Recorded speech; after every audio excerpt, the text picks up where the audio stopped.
and we can start. Call the meeting to order. Okay, I'm going to call the meeting to order. And will you call roll for us? Yes.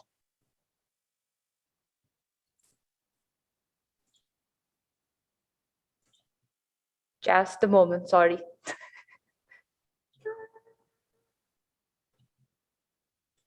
Where is it? Chair Willis. Present. Vice Chair Pease. Present. Board Member Bauer, absent. Board Member Eggleston Sislovich. Present. Board Member Hendrick, absent. Board Member McKeenan. Present. Board Member Weimer. Present. We have a quorum. Thank you. Do we have any oral communications? And let me quickly read the script for the public so that they please. know how to join the meeting. I'll quickly share a presentation with the meeting ID and phone number.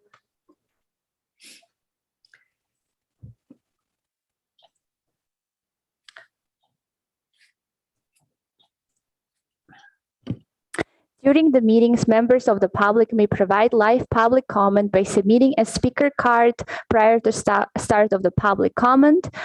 Speakers may address items that are not on the agenda during oral communication portion of the meeting.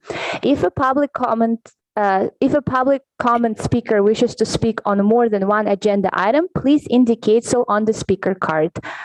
Spoken comments via computer will be accepted through the Zoom teleconference meeting. To address the board, go to zoom.us/join. Meeting ID is 968-0019-7512.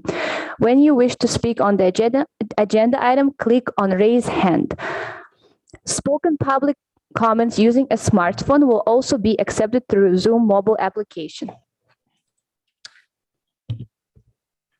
To offer comments using a regular phone, call 669-900-6833 and enter meeting ID 968-0019-7512. When you wish to speak on agenda item, hit *9 on your phone so we know that you wish to speak. Thank you. Thank you. So now, do we have any comments from the public for items that aren't on our agenda? I haven't received any speaker cards. We have 3 participants in Zoom. If you wish to speak, please raise your hand and you'll have 3 minutes for your comments. We have 1 phone caller. If you wish to speak, please press *9 to raise your hand. So far, no raised hands. Okay. So let's move on. I would suggest we move to the schedule of meetings and assignments to the end. Is that okay with everybody? And move right on to our action item, which is 321 California Avenue. Amy, you want to take over? Yes, so I'll read what the item is. 321 California Avenue. It's for a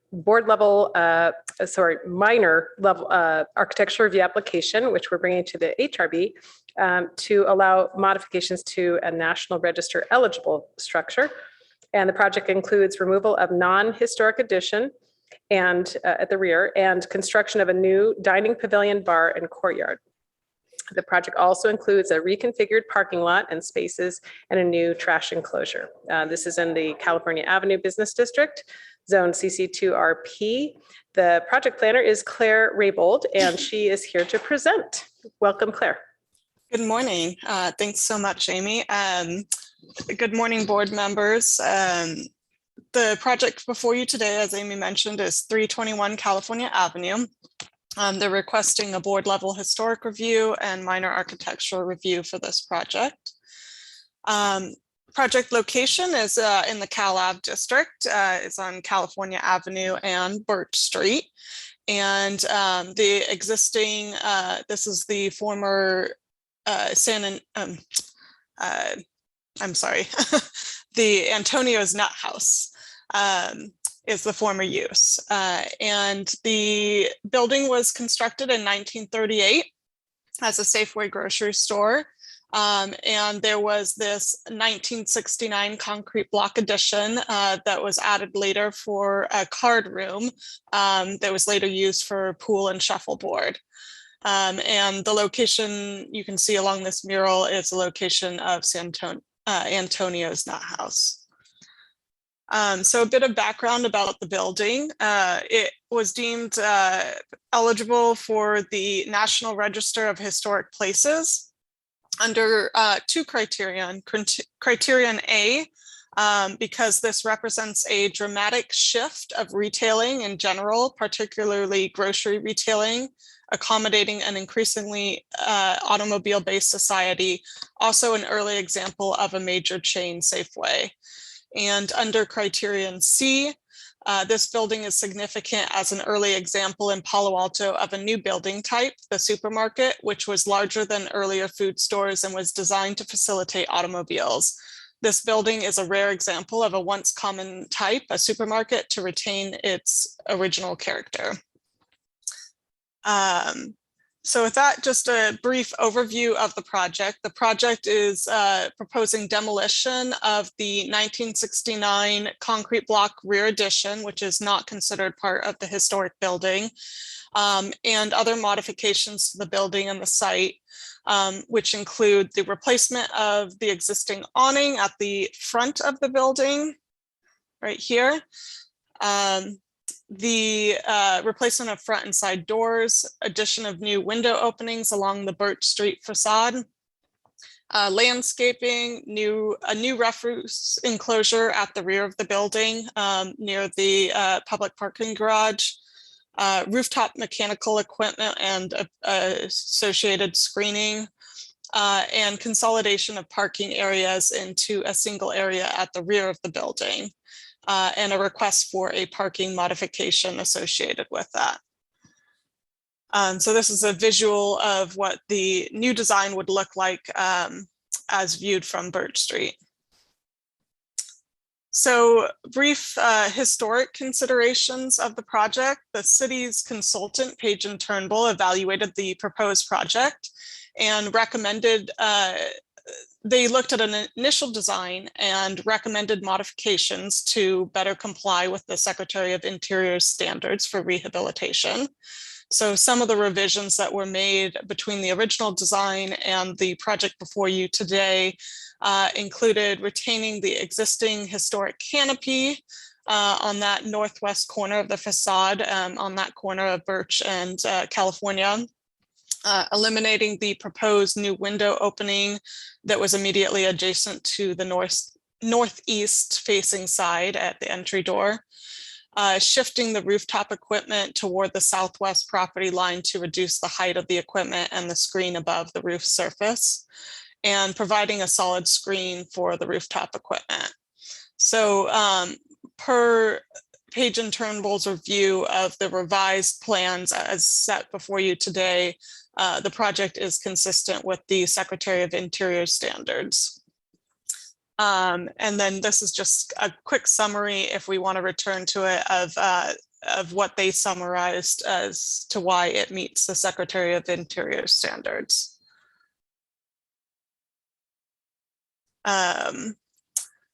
So the recommended motion today is for the HRB to confirm the project's Secretary of Interior standards consistency and to recommend approval of the proposed modifications to the Director of Planning and Development Services. And with that, I will turn it back to you and recommend that you hear from the applicant who has a presentation today. Thank you.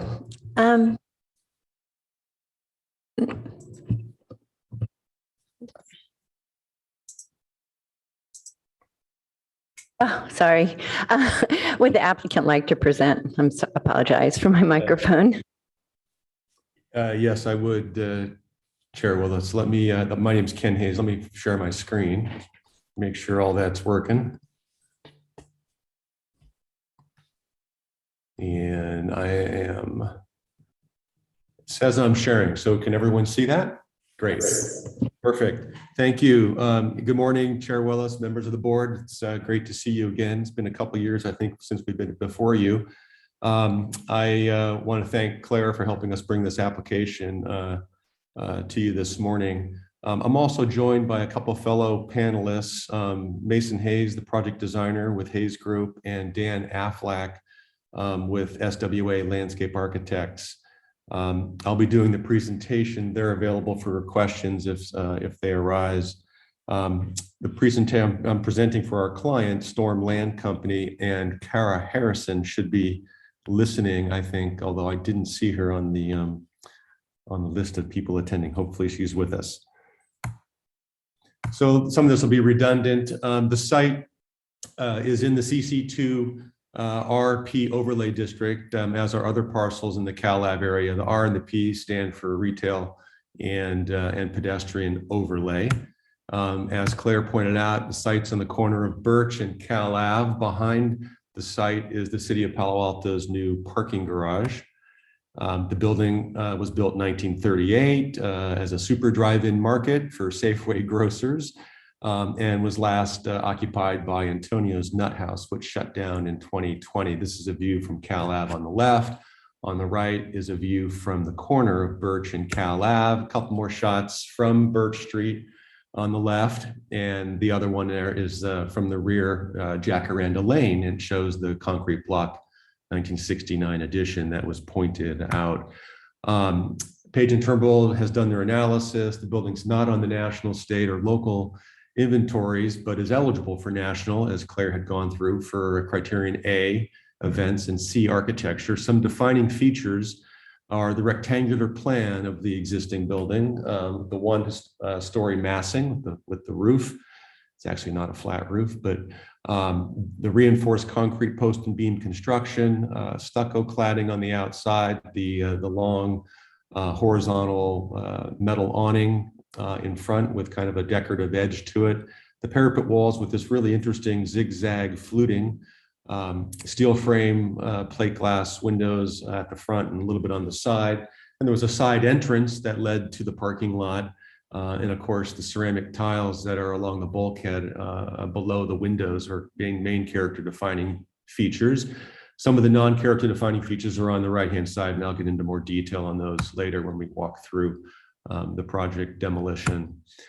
Design objectives, well, we want to rehabilitate the building in accordance with Secretary's Interior standards for a new restaurant use. The program includes obviously kitchen and support functions for a restaurant, interior and exterior dining areas, private dining room, a bar area linked to a courtyard garden seating area.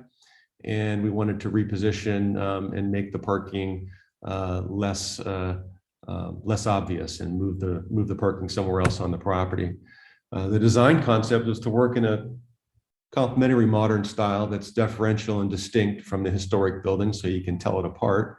Repurpose the existing parking lot for a courtyard dining area and a bar pavilion.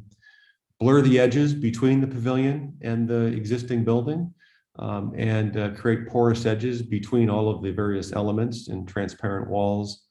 Create opportunities for pedestrians to get glimpses into the activities inside the pavilion and the courtyard. And as I said, conceal parking and utilities towards Jacaranda Lane, which is the alley behind. So the idea here is to restore the original rectangular plan of the building by demolishing the rear addition and turning that into parking at the rear. We will repurpose where the parking is now, kind of on the corner, for the new pavilion addition and the courtyard. Create porous edges between the existing building and that courtyard to allow people to see in and out and circulate. This is a kind of a view of what that will look like. And then landscape, obviously, the rest of the site to enclose the courtyard and create interest for pedestrians as they traverse back and forth on Birch and want to look into the courtyard. Main entrance, this is a view of what that might look like. We really like this idea of board form concrete perimeter walls that are also serrated, and that was picked up on because of the serrated or the fluted cornice on the building. And then the main entrance, of course, will be off of Cal Ave where the red arrow is. There's a rear entrance completely opposite that from the parking lot side. But at the main entrance, there'll be a specimen tree on the corner, some water features, and an outdoor waiting area. The demo plan, this in blue, shows what's coming out. And this more precisely, excuse me, of the elevations, there's a aluminum and glass screen wall that was added that'll be removed. This entrance will be removed. It's kind of an arched wood plywood entrance now, and so we'll replace that. The canopy will be restored. If it involves replacement, it'll be replaced to look like it does now, but we say restored. This is the Birch Avenue side, and the rear parking lot or the rear building will be removed, and this indicates the openings that we'll put in the building where new windows and doors will be. This opening gets restored to it'll become the entrance into the building. And that's the screen wall on the right. The canopy gets restored, as well as the stucco will be restored and the tile below. Elevations, the existing building, obviously on the right, it's kind of done in this early modern style with pilasters and cornice of this fluted kind of quality. The ceramic tile bulkhead and the plate glass windows are very obvious. The addition on the left is trying to be deferential. It's about 8 feet shorter in height. It's pushed way to the back of the site so that we have the garden and the courtyard in front. And the entry to the project actually occurs between those two building zones, like the existing building and the pavilion. Right in the center will be the new entrance from Cal Ave. This is the view from Birch, and you can see the horizontality of the new pavilion and trellis element. We're trying to pick up on the horizontality of the existing canopy of the historic building, but be distinct and separate from it. You get an idea here of the board form concrete surrounding courtyard wall in that sort of serrated look to pick up again on the flute on the building. At the rear of the building, you see a couple jacaranda trees in reference to Jacaranda Lane. And on the corner is a Chinese fringe tree, which will be a specimen tree on the corner, kind of combined with the entrance and waiting area for the project. The rear elevation, existing building on the left, will be the stucco restored on the back side. And then the pavilion you can see on the right, the jacaranda trees. And SWA is proposing grapevines to populate the board form concrete and part of the existing building. The parking is right in front of all of this, obviously.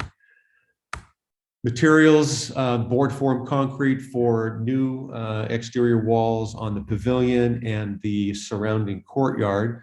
The existing building, if you look inside, is made up of board form concrete. It's not obvious from the outside because it's clad in stucco. Some dark gray off-color metal and stucco for window frames. And we're trying to modulate the building, the existing building, by accentuating the pilasters being separate from the inset panels, which will be the lighter P2 color that you see there. Clear glass so people can see in. All the new steel on the outside will be a kind of a patinated metal, sort of looks like a Core 10, but doesn't leach like a Core 10 would.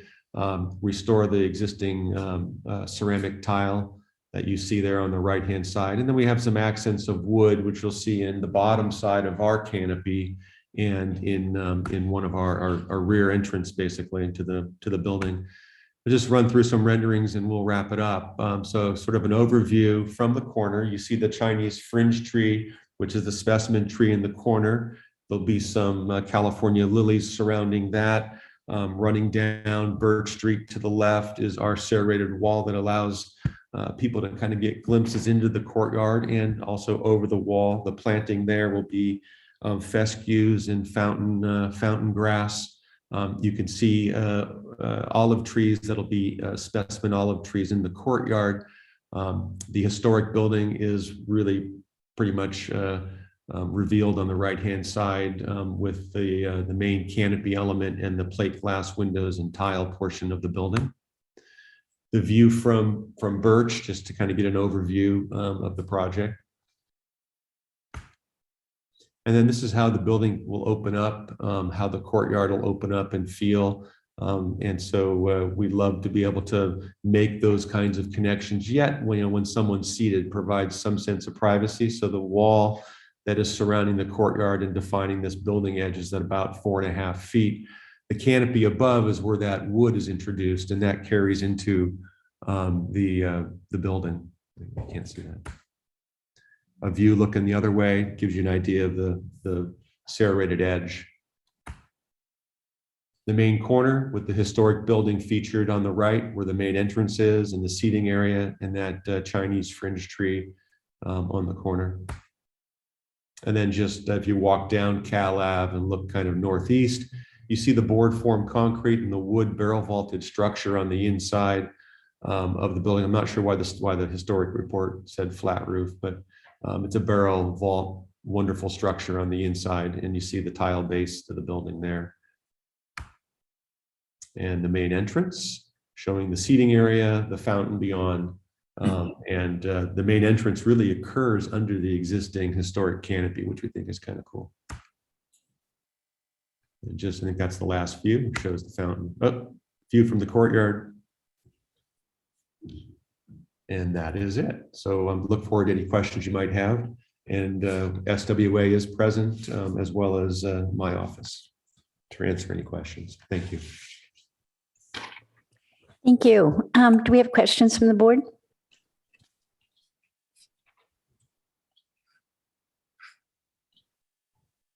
Nobody? Question, the door on California Avenue is being removed. You're simply glassing that in, then it's you're not trying to restore the wall. Correct. Okay.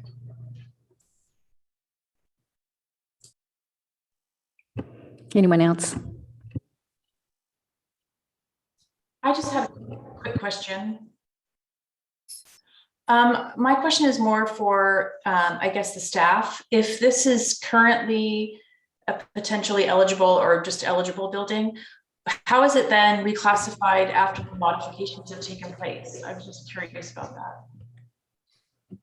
Because it still everything that's being proposed complies with the Secretary of Interior standards, it would not affect its eligibility for the National Register. And to add to Claire's statement on that, if the city were to pursue nominations of commercial buildings as well as the residential buildings that have been discussed, we have not, identified whether this would be a category 1, 2, 3, or 4 on the local inventory. This is a discussion we could have with the applicant going forward. Well, I think, I mean, our pursuit is to protect and encourage people to maintain the historic value of Palo Alto. And if we see that this project has done that, I think that's our job, is to try to accumulate more registered properties. So I would be all for that if there is an effort in that direction.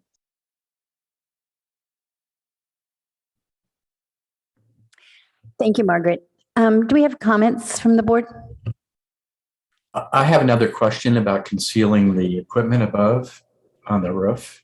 In this rendering here, which line is the top of that? I see I'm not sure whether that's the building behind it. It's got a little higher elevation than the dark brown wall, and the line that extends to the left from that.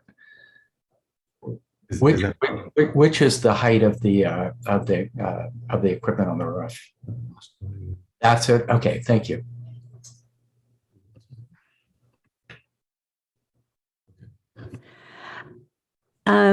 Do we have further questions or comments from the board? Yes. Mike, go ahead. Yes, go ahead. Would the applicant be agreeable to installing a plaque on the front of the original building to indicate what the building is. I think that's really needed because nobody's going to recognize that this was, in fact, an early supermarket. Right. And I think we need some type of educational tool to convey that information to the public. I think it's a very interesting site right here, and you've done a good job as far as bringing it back into modern use. But I think we need some type of tool to address the fact that people need to know what was there, and nobody's going to know what this was originally a supermarket unless we have some type of plaque telling us so. Yeah, so I think that the owner bought the building knowing that it had historic merit. So I don't think that Storm Land Company would be opposed to having a plaque. Now, I can't speak for them with regard to whether the project goes any further from an historic standpoint, but I don't believe that they would have any issue at all with a commemorative plaque or something that explains that it was the first drive-in supermarket kind of grocery for Safeway, or whatever language we think is appropriate. Thank you. I think that's a good idea. That would be a great addition to the project right there, as far as educating the public and getting our historic message out. That's one way of doing it, with a plaque in this area, because I agree with that. it's inconceivable anybody's going to ever recognize this building for what it is after the work is done on improving it for modern use. Thank you, Board Member McKenna. Really good idea. Can't find my cursor to do any controls. Further comments from the board? Yeah, I have a question about the mural that's currently on the side of the building. What's the status of the outreach to the artist or other discussions about it? I'm sorry, I was having an audio issue. Was that directed towards me, the question? Sure. I mean, if you're able to answer, yeah, it's about the mural and what the current status is. Yes. So we spoke with the Palo Alto art, Elise DeMarzo, and she has given us information on what we need to do. It's not part of Palo Alto's, art inventory.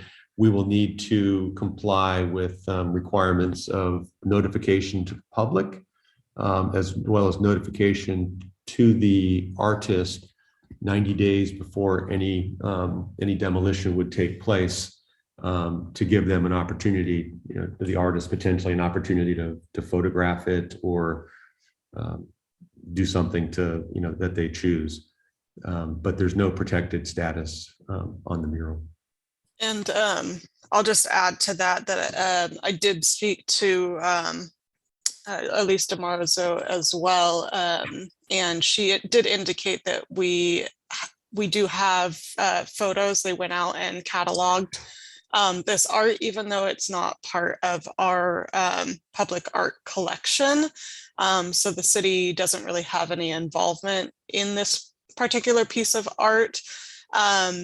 But we did catalog it so that if it were, if we did want to recreate it at some point somewhere, or the artist wanted to recreate it, we have that cataloged. So. Okay, thank you. Anyone else on the board have questions or comments? Okay, I want to say in the comment department, I think this is a lovely solution for California Avenue. I think they're really benefiting both from the historic and the new. It's a great story. So I also am with Board Member McKinnon. When I was that could be told with this building. It reminded me of MacArthur Park, where you can go in the back and look at all the old photos, which I think was a really lovely way to portray the building. But I think somehow conveying the story of its history, in addition to its it's maintaining its form. I think telling that story is definitely worthwhile. I think our kids are seeing history fly by so fast that it's good to remember that not that long ago you didn't go to Safeway and buy your groceries. It's okay. I'm telling my age here, but yeah, it's a relatively new in the history of the world that supermarkets exist. But I think it's nice to see the progression of how this happened.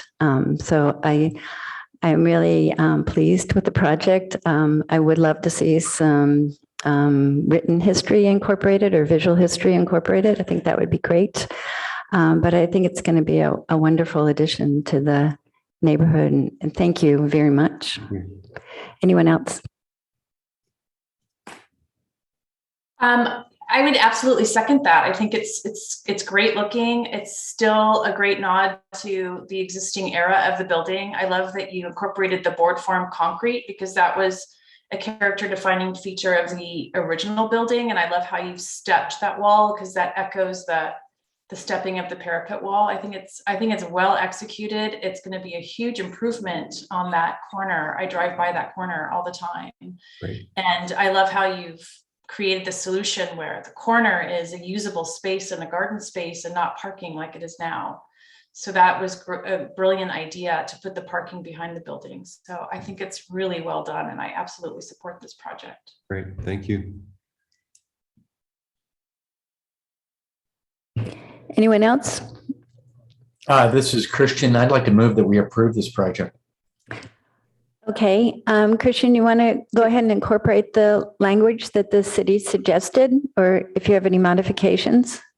I can't think of anything, although I do endorse the idea of at least a plaque here. I think it would be interesting to people who pass by. So, Would it be helpful for us to put on the screen the suggested motion? Good idea.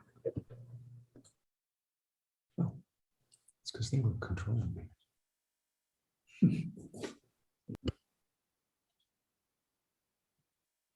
Is that sharing for you guys? Thanks, Yes. Claire. So, Christian, you want to go ahead and repeat the motion as recommended and perhaps add language as to a plaque?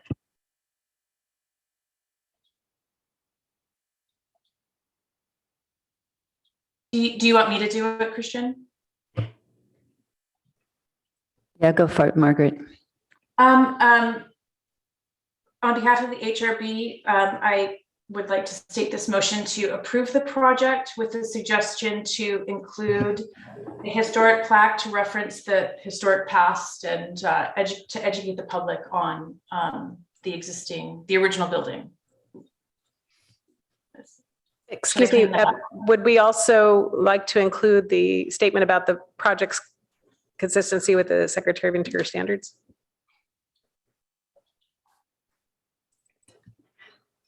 I think that would be appropriate. Okay, I'm going to go ahead and restate Margaret's motion. Well, okay, I'm going to modify it. So we move to confirm the project's consistency with the Secretary of Interior standards and recommend approval of proposed modifications to the Director of Planning and Development Services.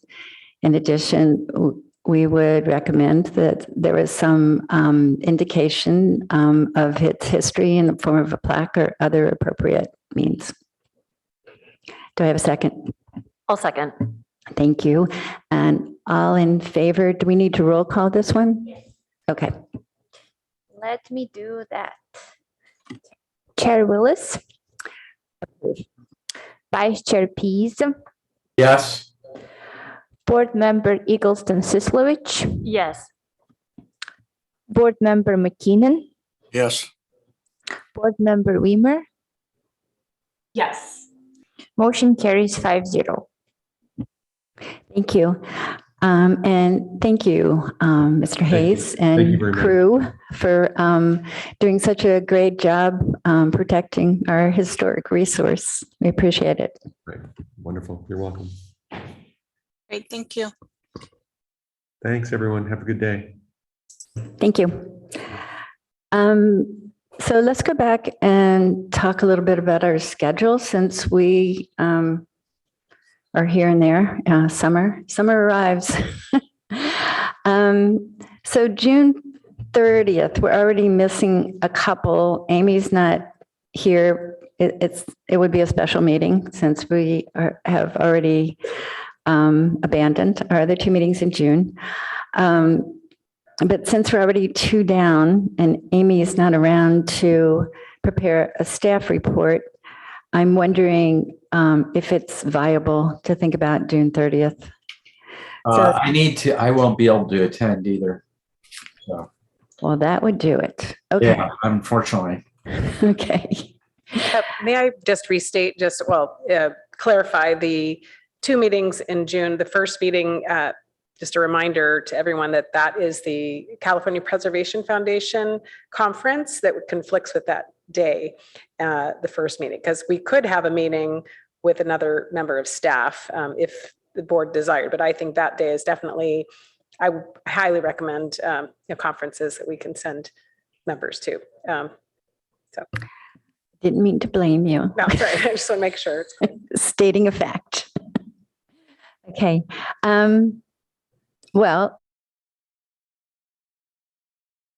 meeting in June, is there some possibility we would like to go ahead and with a different staff meter and have one? I don't know of anything. It would just be sort of keeping our momentum going. Council is reviewing our work plan on June 1st. Hallelujah.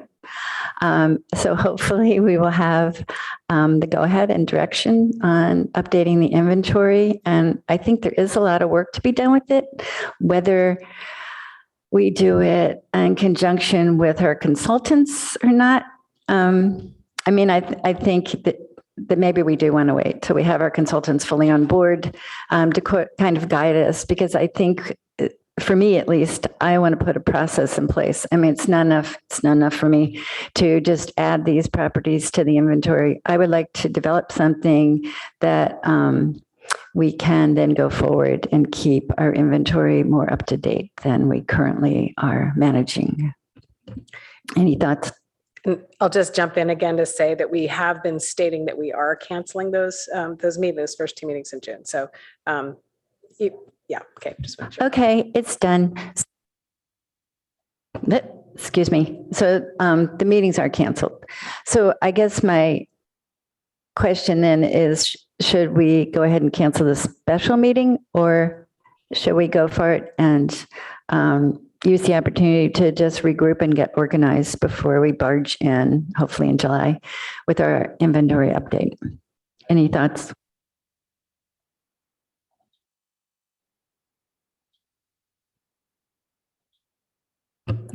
Okay. Well, I'm going to say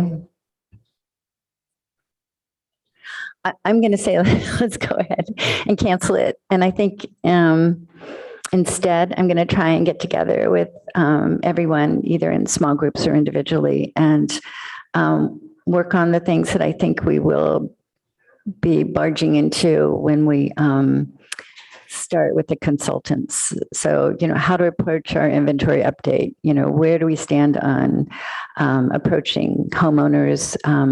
How important is it to get homeowner buy-in on the being put on the inventory? What are the advantages to being put on the inventory?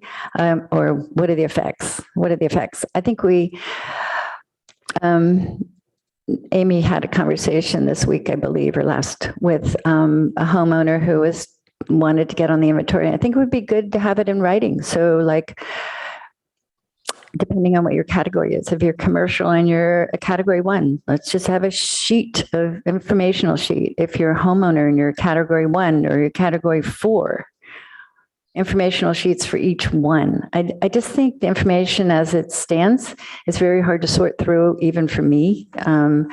And I think that there's some advantages to getting our thoughts down on paper, and hopefully the consultants can make it twice as good in a nanosecond. But I think that we as a group can at least start that process and identify the things we know need to happen. We know our community. We're just a little different, and I think that unless anybody objects, let's cancel the meeting and hopefully we can get together in smaller groups in June.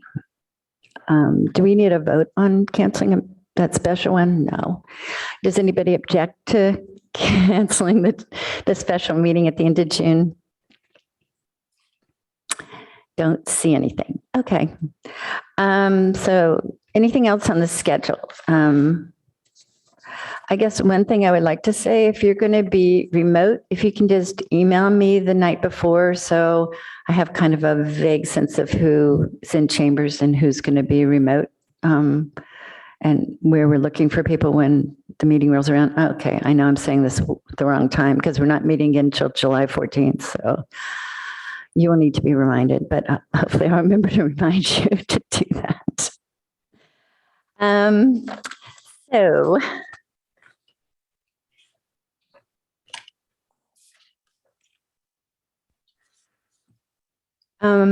I guess one thing I would like to bring up in conjunction with the plaque on the last project. Do we want to work with them to develop, do we want to buy them a plaque? Do we have any money to buy them a plaque? Do we want to approach past and see if they would be willing to do a historic plaque? Does anybody have any thoughts about how we might interact on that particular request?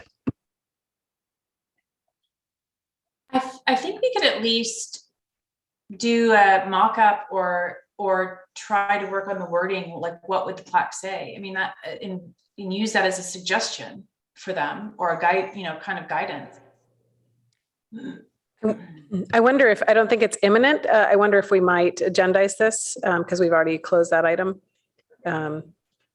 If you want to agendize Sounds good. the discussion we can agendize it for another. My understanding is the past, that organization does provide plaques, but for 100-year-old buildings, I believe. So it might be interesting to reach out to someone at past and see what they're, they have it set up, whoever that manufacturer is for those plaques. It would be good for somebody to reach out and talk with them. Maybe that could be a to-do during June. Is that sounds good. We can do a little research and then we can agendize it for a later meeting. Good idea, Amy. Thank you.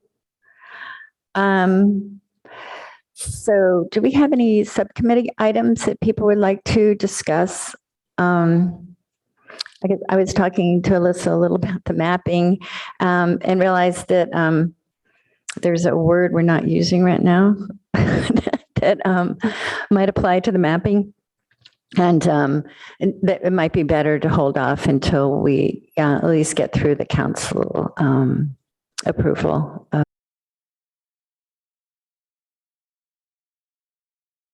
Starting to think about, more seriously what we could use in the way of maps and how they would be useful. And if you guys have any ideas, I think it would be really helpful to email Alyssa with anything that, is that okay?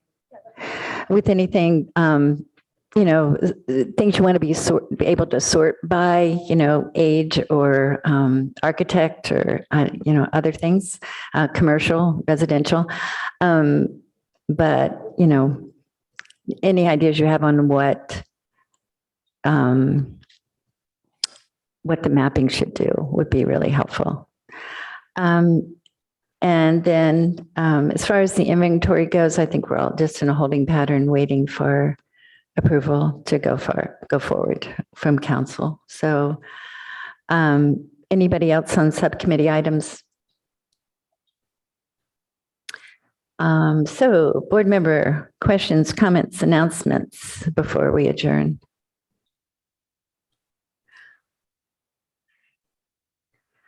I want to say a little bit about the Preservation Alliance Awards Night. It was colder than we thought, but they did a really lovely program. If you guys were here, I have a couple extras if Alyssa would want one.